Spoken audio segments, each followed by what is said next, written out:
Good afternoon, ma'am. We will soon begin the meeting in 2 minutes.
Albert Einstein once said, if you want to live a happy life, tie it to a goal, not to people or things.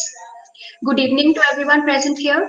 I, Rohini, the executive member of the Career and Development Cell, Ramjas College, welcome you all to this session. As a part of our CDC week, we are extremely elated and honored to have Dr. Kalpana Gopalan with us as a keynote speaker who will be giving us a glimpse on the field of higher education. Dr. Kalpana Gopalan, IAS, is currently the Additional Chief Secretary in Animal Husbandry and Veterinary Sciences, Fisheries and Janaspandana Public Grievances. Rank 19 in the All India Civil Service Examination in 1987, she has published 3 books and delivered over 250 talks on public and social policy. She is also a professional in the field of public policy making, volunteer, and a mother. Adding to it, she is also a PhD holder and an alumni of IIM Bangalore. Truly, madam, you have inspired us a lot with your achievements and qualifications and made us believe that everyone is capable of doing great things.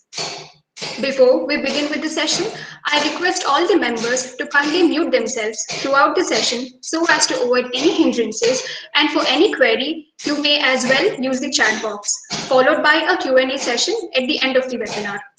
Now, moving on, I request Madam to kindly take over the session. Thank you, Rohini, for that very kind introduction. Let me at the outset congratulate the Career and Development Cell of Ramjas College for organizing the Career and Development Week on the theme of improving access and inclusion in higher education. Indeed, this week, and even my talk, is an actual demonstration of the future of inclusive and accessible learning. At this very moment, while you watch me on screen, I am reaching across to you from Bangalore. Technology has enabled us to reach across both time and geography. What is the future of inclusive and accessible learning? This question has 3 dimensions, and I will give you a quick overview of all 3. The first, what is the content of inclusive and accessible learning? 2, what is the pedagogy of inclusive and accessible learning?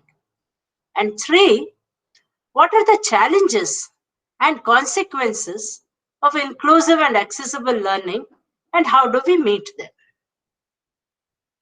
First, what is the content of inclusive and accessible learning? Even before COVID-19, it was becoming clear that technology was advancing at a speed and pace that our moribund syllabi were hard put to catch up with. Yuval Noah Harari, in his 21 Lessons for the 21st Century, predicts an eerie robotic future where technology and digitalization have invaded every aspect of our lives. Just look around you. It is happening as we speak. COVID-19 has only accelerated the pace. Healthcare, higher education, even entertainment has digitized and moved online. Some months ago, I was hospitalized with COVID-19. While I was in hospital, I cleared my files on e-office. I was interviewed by a publisher on Gmail. I bickered with my husband over WhatsApp and kept boredom at bay with Netflix. So, life went on as usual even when I was in isolation. That is the lure and the allure of technology, that we can work and play with so little effort and almost no pain. That we will move towards more and more technology in education is perhaps a no-brainer. It is a trend to note but for me, not so much a matter of concern. What worries me, though, is our preparedness to cope with this change. We are users, ignorant of the technology that we use. We in Bangalore boast of Bangalore being a technology capital. But our expertise is mostly in information technology, with some modest advances in biotech. What about artificial intelligence, robotics, data analytics in public goods and systems? Precious little. At the first instance, updating our higher education is a priority, but this is not enough. If usage is pervasive, then understanding should be widespread as well. If a child of 10 can use an iPad, then she can jolly well know the basics of how it works. At the second level, we need, over and above knowledge, the discernment to use technology optimally and humanely. How can data help us solve the socio-economic conundrums that we find ourselves in? How do we distinguish fact from fake amidst information overload? Our siloistic educational structure is hardly adequate to grapple with these fundamental issues. An engineer, while he may specialize in computer science, still needs enough grounding in sociology and public policy and even arts. Just think of Apple and design for his skills to make a meaningful contribution to society. A sociologist may understand the land related conflicts in a community, but needs to know enough about emerging technologies such as GPS, 3D laser scanning, and digital photography to evolve techno-sociological solutions to resolve those conflicts. To cut a long story short, while the content of learning has to move towards understanding of technology and digitization, it should at the same time be broad-based with a generalist and holistic orientation. Let me now address the second question. What is the pedagogy of inclusive and accessible learning? The obvious answer, we are going digital, going online. With an influx of new learning models available, educators are tapping into the digital revolution and adopting new technologies to help students reach their full potential. An array of tools is available to assist, support, and perhaps usurp the stand-up teacher's hitherto unchallenged status. AI, chatbots, video learning, extended reality, to name just a few. But let us be mischievous and take a peek into the not so obvious. Technology has begun to change the roles of the traditional educational actors, the teachers, and the students. In the traditional classroom, the teacher is the sage on the stage, the sole repository of knowledge. However, because of the access to information and educational opportunity that technology has enabled, in many classrooms today, we see the teacher's role shifting to become the guide on the side as students take more and more responsibility for their own learning. The focus is on inquiry rather than on knowledge. The teacher becomes a curator, leading the learner towards the right sources while rejecting the less credible ones. Those who have taught or are familiar with teaching know that this is no small shift. So, pedagogic underpinnings will move away from imparting and communication to enabling, guiding, facilitating, and doing. Schools and universities will need to redesign learning spaces to enable this new model of education, foster more interaction and small group work, and use technology as an enabler. My third and final question. What are the challenges and consequences of inclusive and accessible learning, and how do we meet them? Imagine a far-flung rural village in India or sub-Saharan Africa without electricity or infrastructure or a government school. At home, to students studying on a smartphone provided by the government or an NGO under the guidance of astute mentors. This is the true power and potential of online learning platforms, transmitting knowledge to the farthest and most marginalized corners of our country. The most profound impact of technology is therefore to democratize learning. Technology has greatly expanded access to education.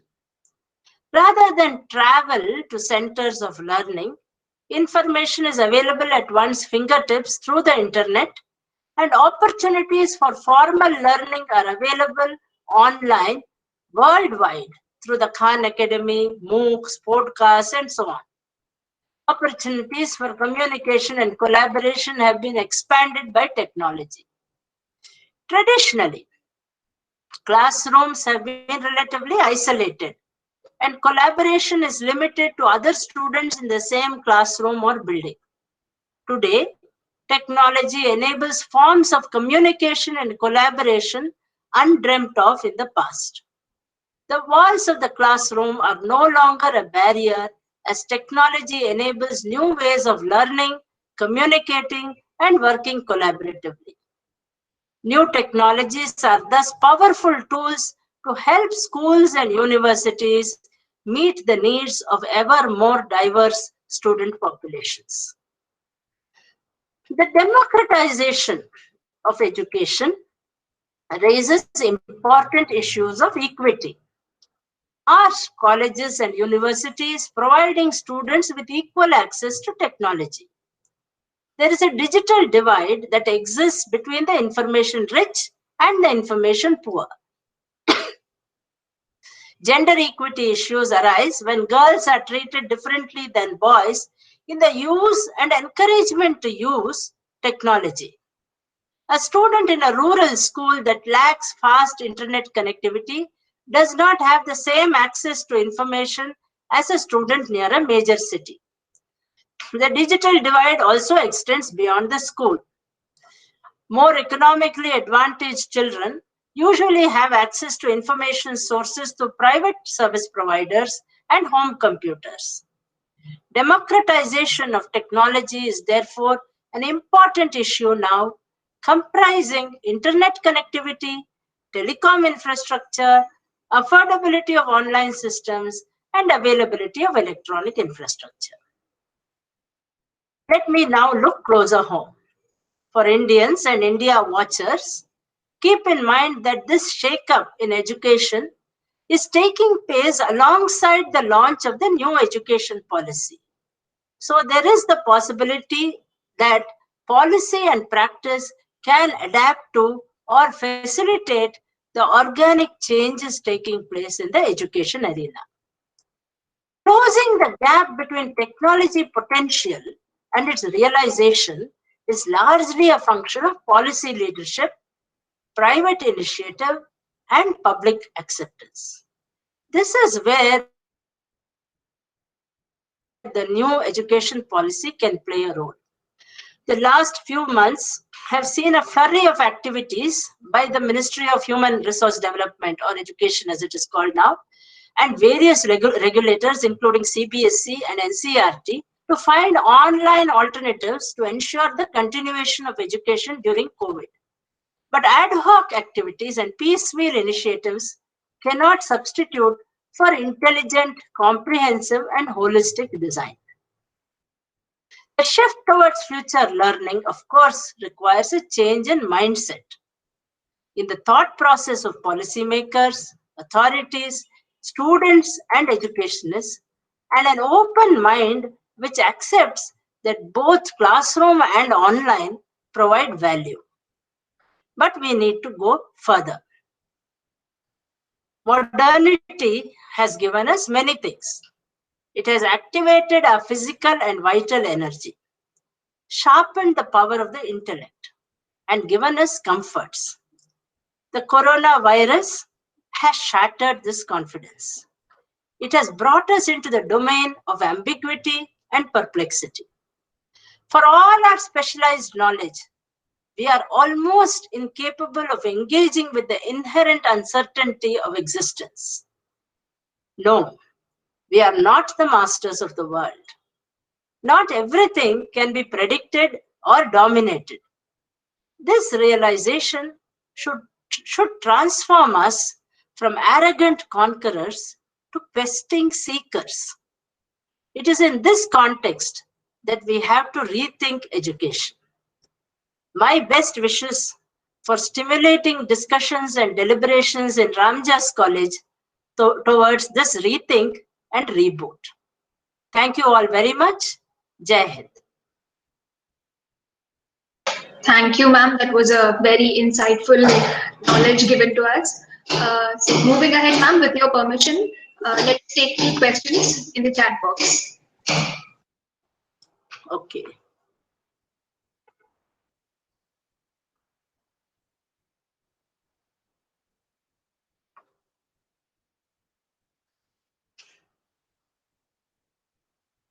I don't see any. Yeah.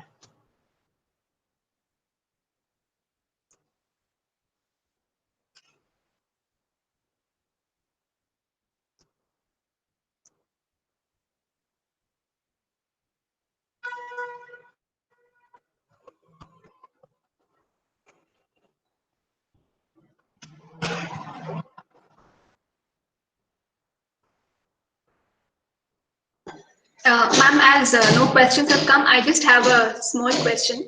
As you just mentioned about the plus points of technology and its usefulness in education, all of us are aware of the distractions of technology equally. Like, as every coin has 2 sides, even technology has the worst part. So, according to you, what can you say about how to manage the distractions that we also face during the online education? Only the good old virtues of focus and discipline. You have to fall back on yourself.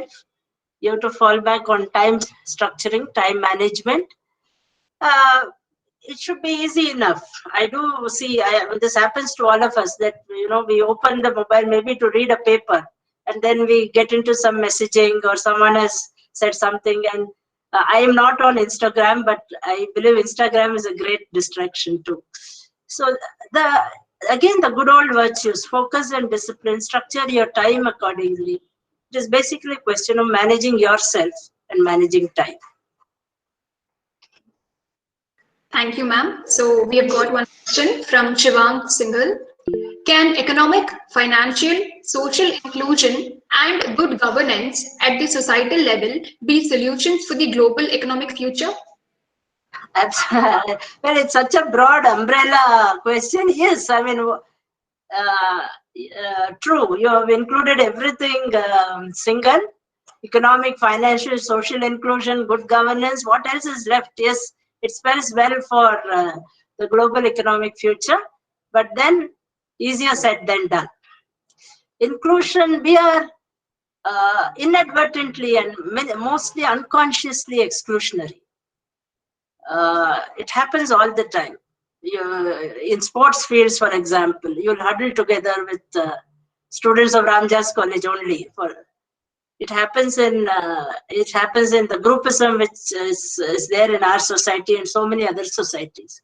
So the inclusion is something which we have to consciously understand, learn, remind ourselves again and again to practice.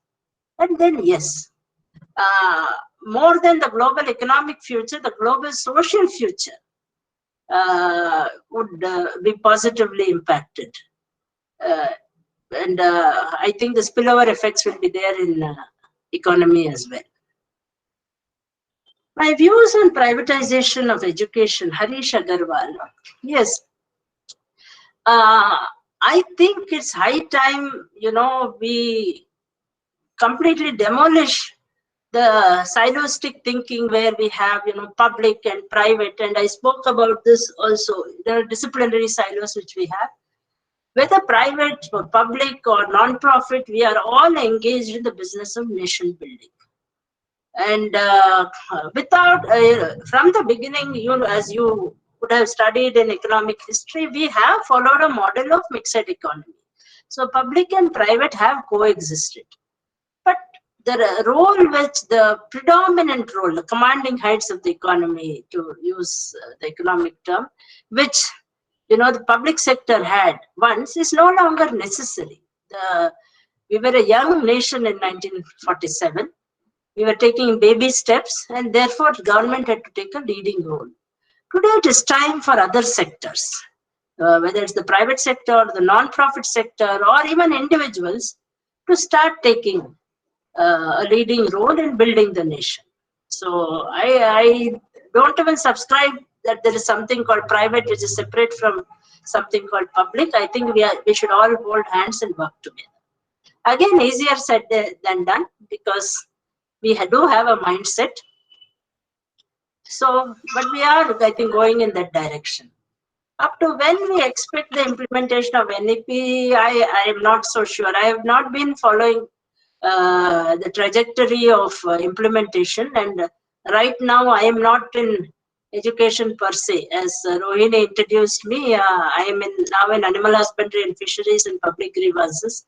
So not looking strictly at that, but regardless of the launch, it is going to take quite some time for the architecture to evolve, because mostly what I can see is not so much what I spoke of, which was content and pedagogy. It's more structural issues which have become important in NEP, and that will take some time for universities to come on track.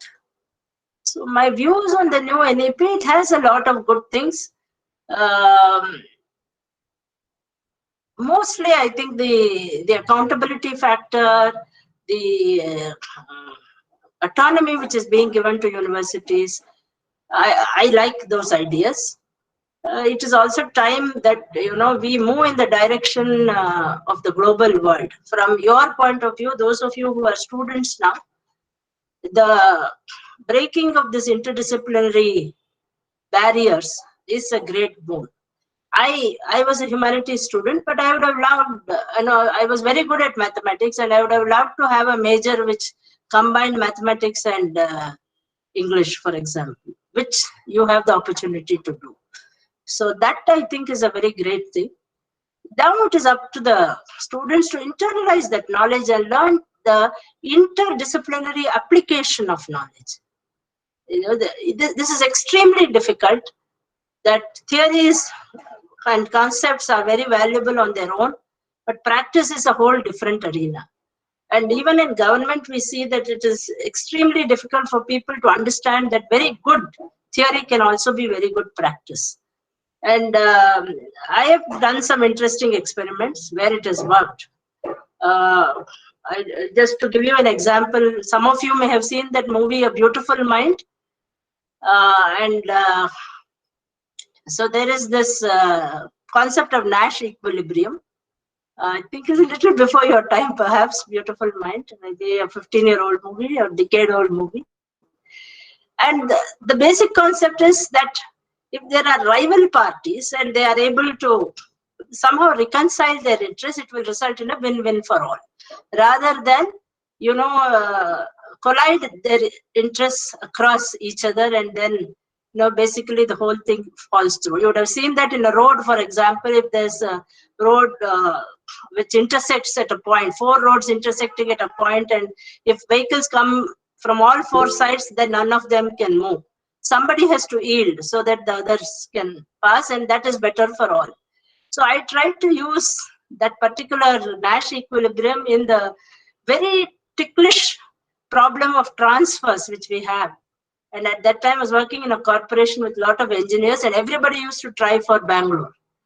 So then I put them all together in a room and said that you discuss your problems and see who is more needs, because somebody's wife is sick, needs treatment in, say, cancer hospital in Bangalore.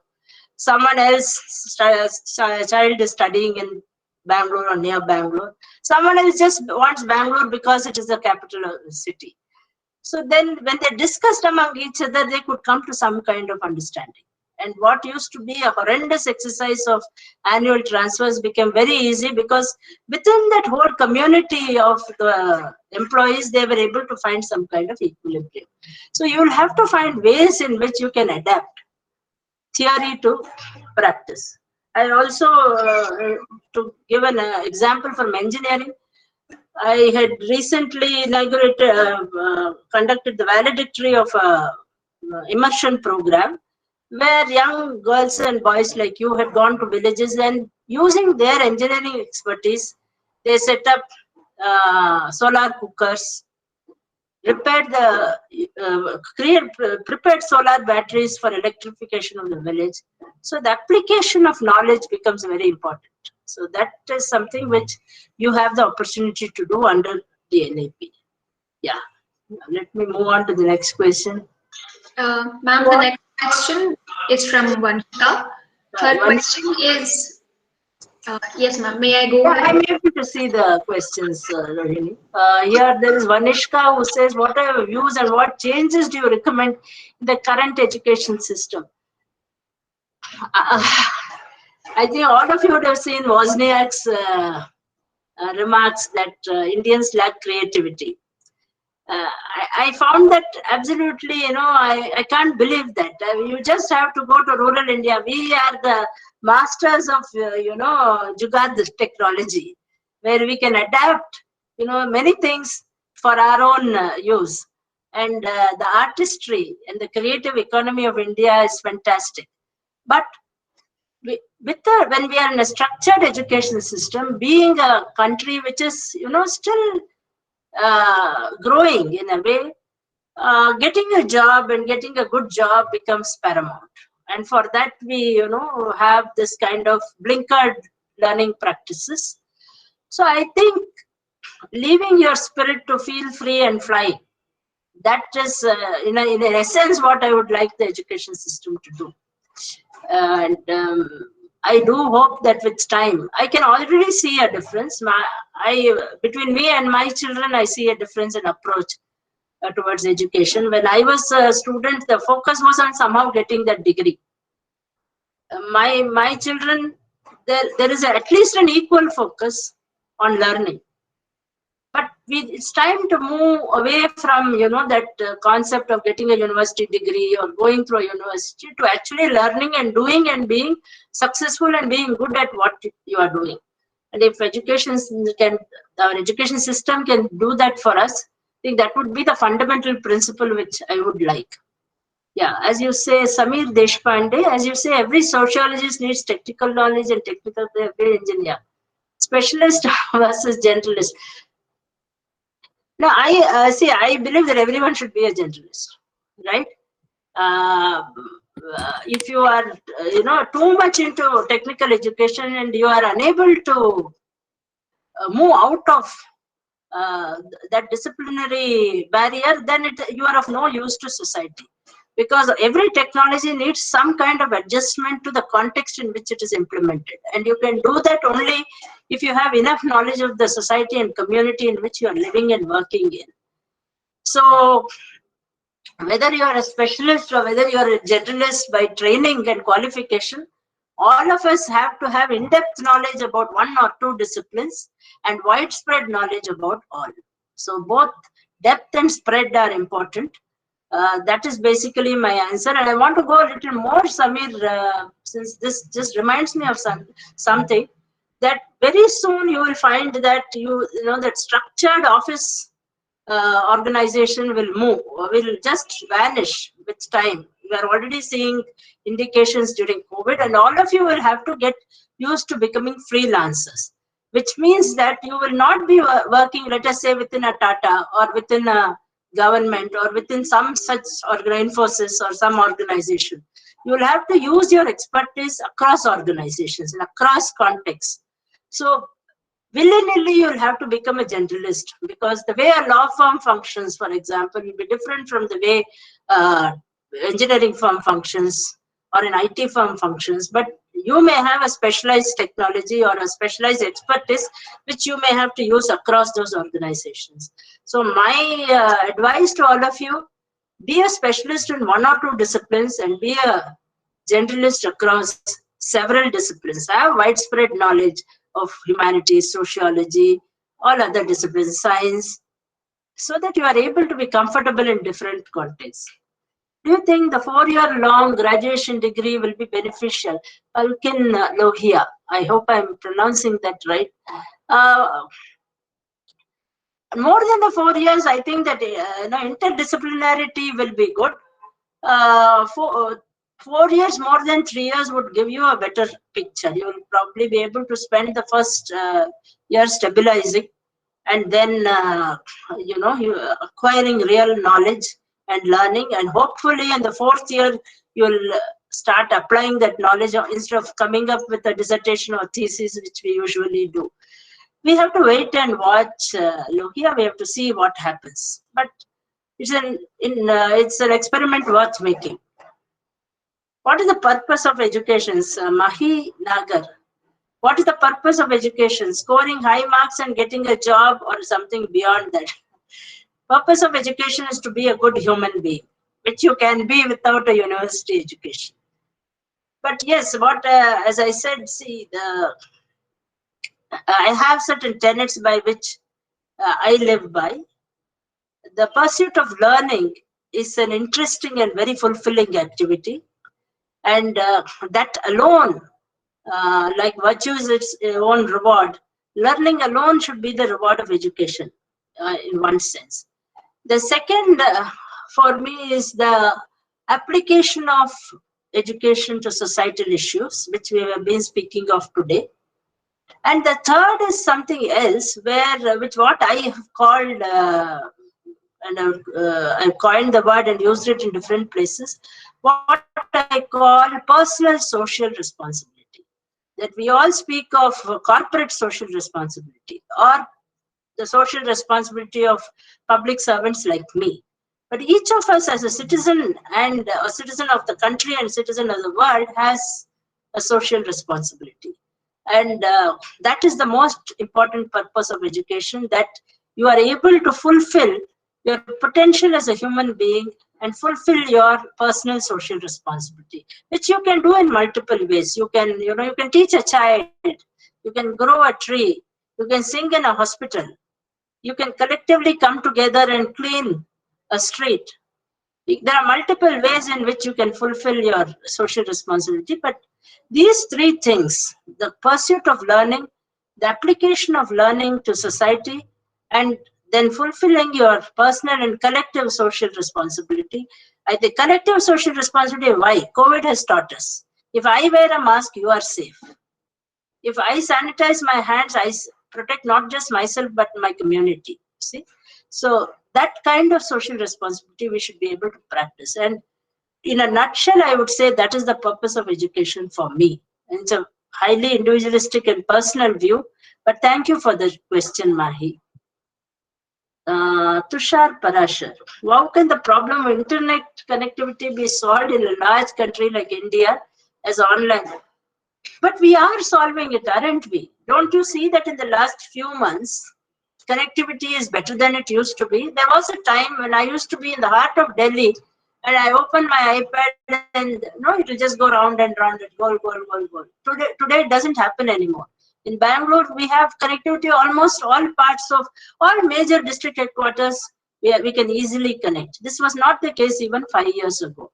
It takes a little bit of time, but since there is demand, and the demand has to be created by people like you, who are now the real users and consumers of online education, and then connectivity will come. It is only a matter of expenditure and creating the infrastructure. It's not something which is impossible to do. And we've been using technology in so many ways, in government and out of government, for so long. But now the thrust has come. The acceleration has come with COVID. What will be the fate of coaching system in India after the start of NEP? That is a great question. I really don't know. You have stumped me with this one. Um, I don't know. I think they'll find there is a big industry. I think they'll find their own ways to adapt as well. This is somewhere where Pankaj, I would like to wait and watch and maybe consult with you after a year or two when NEP is well on its way. I think we come to the end of the questions, as I can see. Is that right? Mahi thanks me. Yeah, and a nice smiley face. Thank you, Mahi. I wish I Uh, could see your faces. I think all of you are just on there. I can see only Mohit and Manishka and Sri. It's Rohini, but there's a name here, Sri Priya. So I can just see, and Single, of course. I can just see 4 or 5 people, and yeah, now I can see someone else. So anyway, nice. Thank you for the questions, and thank you for being such a patient audience. Thank you, madam, for your valuable words, and we are really grateful to have you with us. Even with your busy schedule, you have taken out time for us to just give a glimpse of the knowledge. And as we move on, we'll be providing you with the form of our sponsor. So kindly please take time to fill. I am circulating it right now. Thank you, Rohini. May I leave now? Uh, sure, ma'am. So I'd just like to thank you on behalf of CDC, Ramjas, to have you here. And I'm sure and certain that each one of us today have learned something or the other from your session. So thank you so much once again, ma'am. Have a So, great evening. thank you. Best wishes to all of you. Thank you so much.